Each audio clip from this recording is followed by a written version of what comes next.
Hello, I'm Trisha Aquino, Puma Podcast, and you're listening to Teka Teka News, balitang thinking, hindi breaking. In this episode, at first she was afraid na if I had been tied na vasectomy na, baka wala na akong sabit. At kung sino-sino na lang ang partner ko, hindi niya mahuhuli. But after 5 years or so, she took a long look at me and said, hindi naman gwapo tong si Jondi. Sige, kinakalbo pa. Magpa-vasectomy ka na.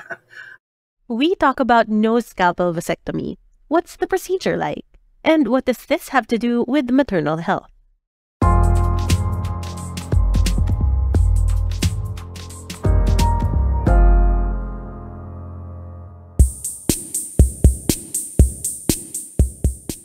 One of my closest friends was planning on getting a vasectomy, and I immediately asked if he was open to recording the experience. Don't worry, there's no audio from the actual operating room. Magkukwento lang naman siya. Here's JPaul Marasigan, 36, father of one, quote-unquote, believer of quality over quantity. He recorded this last week from the Baguio City Health Department. Ayan, hello, good morning. Nandito ako ngayon sa health office, and yung first step is for me to fill out a lot of forms. Yan. So, may isa for COVID triage since nasa pandemic pa tayo. Mostly basic, like basic information, address, birthday, ganyan. A few forms on responsible parenthood and family planning. So, dito unang hiningi yung details ng asawa ko. Ayan. Age, civil status, and other stuff. Meron ding questions about family planning methods or current practices. May form for physical exam, pero yung medical assistants yung mag-fill out, I just provided my name, a waiver, and a waiver that gives consent na for me to go through the procedure. Ayan. Hiningi rin ang PhilHealth info niya. Mga 10 pahina ang forms na sinagutan ni JPaul. Ayan, so after kong isubmit yung form ko, nagkaroon lang ng very quick physical check. Breathing sa hands, sa neck, sa throat, and eyes. May routine questions then on my medical history. He learned about the free procedure through their LGU's Facebook page. He called the hotline to ask for more info. After nila ikwento sa akin yung process, tumawag sila afterwards for a quick phone call consultation yan or counseling. Parang tinanong lang naman kung decided na ako, ganyan, to confirm na it's permanent. Tinanong ko rin para hindi na pala siya reversible katulad nung sinabi nila before. Which ang sagot nila ay reversible naman. Kaso yun nga, mahal yung procedure, 100K. A few questions like yan, decided ka na ba talaga? Napag-usapan nyo na ba to ng wife mo, ganyan. And nung okay na yun, saka ako binigyan ng schedule na kung kailan ako pwedeng pumunta for the procedure. He'd been asked to shave his pubic hair to make the procedure faster para hindi na yung mga doktor at nurse ang kailangang gumawa. Back to the day of the vasectomy. So, dito sa waiting room habang naghihintay, na-reconfirm lang nila yung questions na yun about being decided. And sinabi na kahit anytime daw, pwede naman ako mag-back out even if nakahiga na ako dun sa table. And if I decided not to go through with it, pwede pa rin naman. Ayan. JPaul and his fellow patients also got to chat with doctors and advocates during the wait. Tanong ng iba, kailan daw ulit pwede mag-strenuous activities tulad ng pag-gym? 1 linggo raw. Mga tanong din like kailan pwede magkaroon ng sexual activity. Sabi niya kung kailan naman daw comfortable. So kahit daw tonight pwede. With a partner or solo, go lang daw. Questions din about kailan siya fully magiging effective. Yun. So ang suggestion nila ay 3 months after pwedeng magpa-semen analysis, no? Papa-semen count just to see na wala na talagang sumasamang sperm dun sa ejaculate. The lab results can serve as parang proof na healed na. Actually, the 3 months daw is.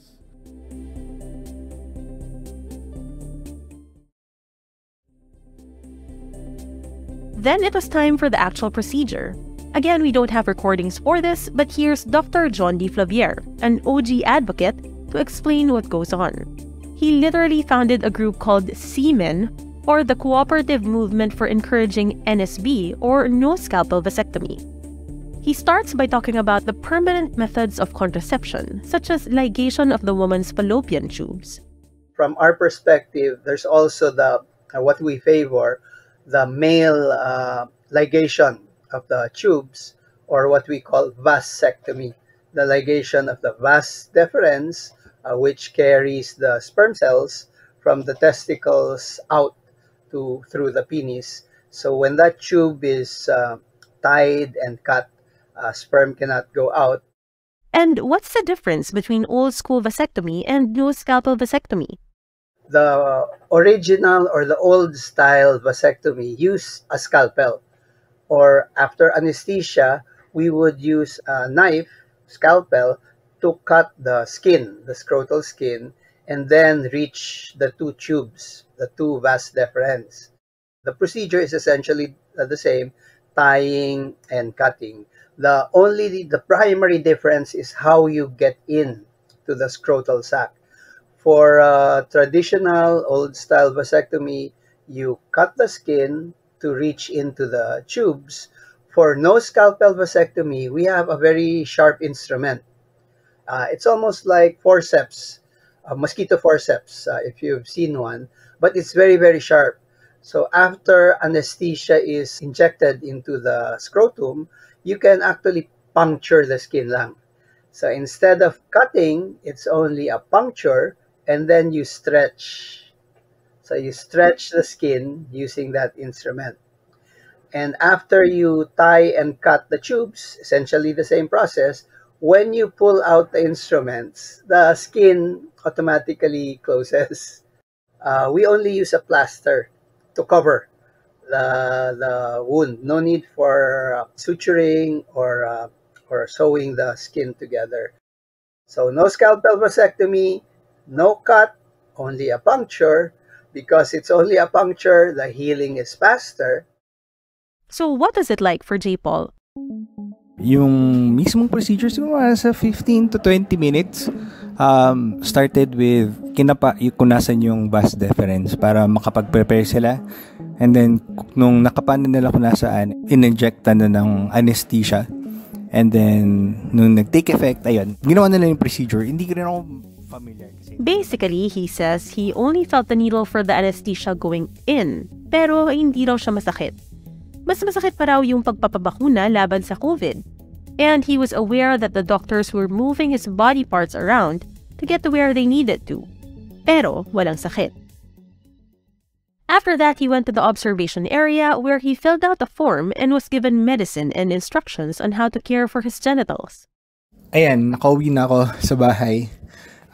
Kanina, bago umalis doon, nag-fill out ako ng second feedback form to acknowledge na naka-receive ako ng giveaways from them.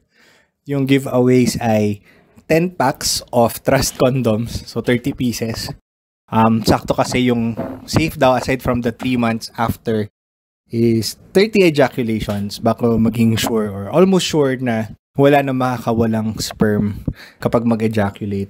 And also a Sodexo gift certificate worth 500 pesos.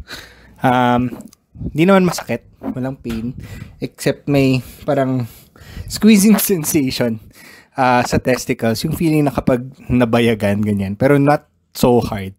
Binigyan mo ng pain med, so hopefully makatulong yon mamaya. But overall, okay lang, mabilis yung experience and painless for most parts. May libreng t-shirt pa.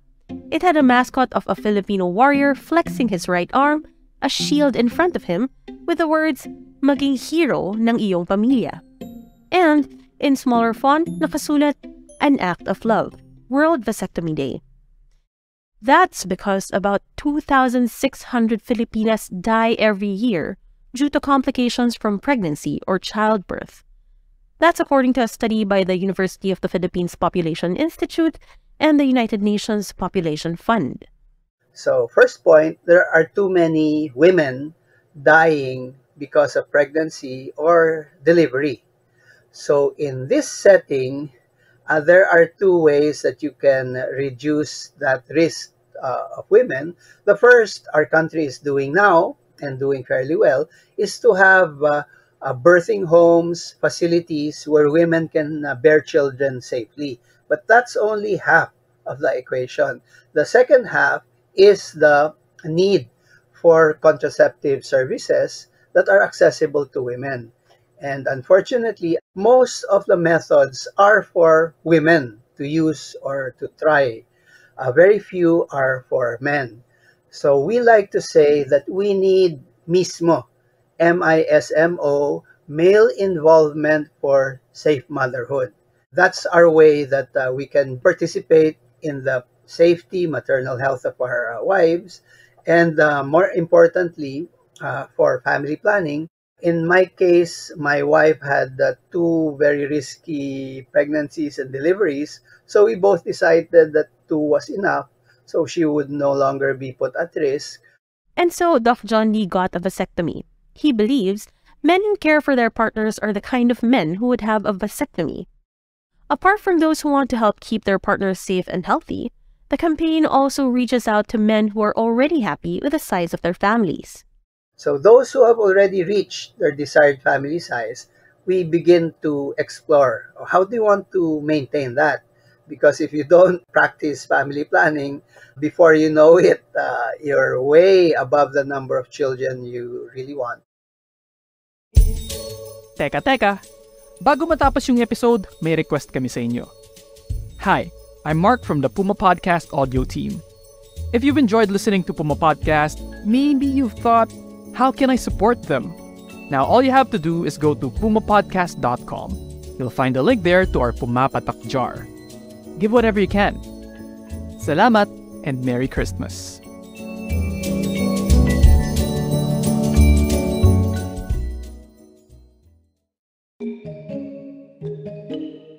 Kasama si... Binalikan ko si JPaul after his procedure. Kumusta ang pakiramdam? May kaunting kate at sakit daw, but not that bad. And this is where it gets a bit graphic. Pwede na kayong mag-move on sa iba pang episode ng Teka Teka News kung gusto ninyo. Quote, makakompare ko siya sa feeling na nabayagan pero hindi yung feeling right after mabayagan pero yung feeling a few hours after. O kung may bumisil sa betlog mo ng slight pero tuloy-tuloy, parang ganun. Nakatulong ang cold compress at mefenamic acid sa uncomfy feeling. End quote. Pero yung sugat mismo, sabi niya, halos di niya madama. He can also walk normally now, unlike the day of the procedure kung saan naglalakad siya ng medyo sakang.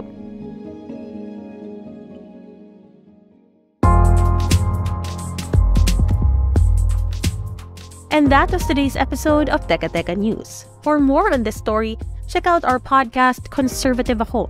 We're now on Season 3, where we talk about family planning and what makes relationships work. Again, I'm Trisha Aquino, Puma Podcast. This episode was produced by myself and Faith Navarro. It was edited by Mark Casilian. Thanks again to my friend JPaul Marasigan for sharing his story with us. Follow Teka Teka News and Conservative Ako wherever you listen to podcasts.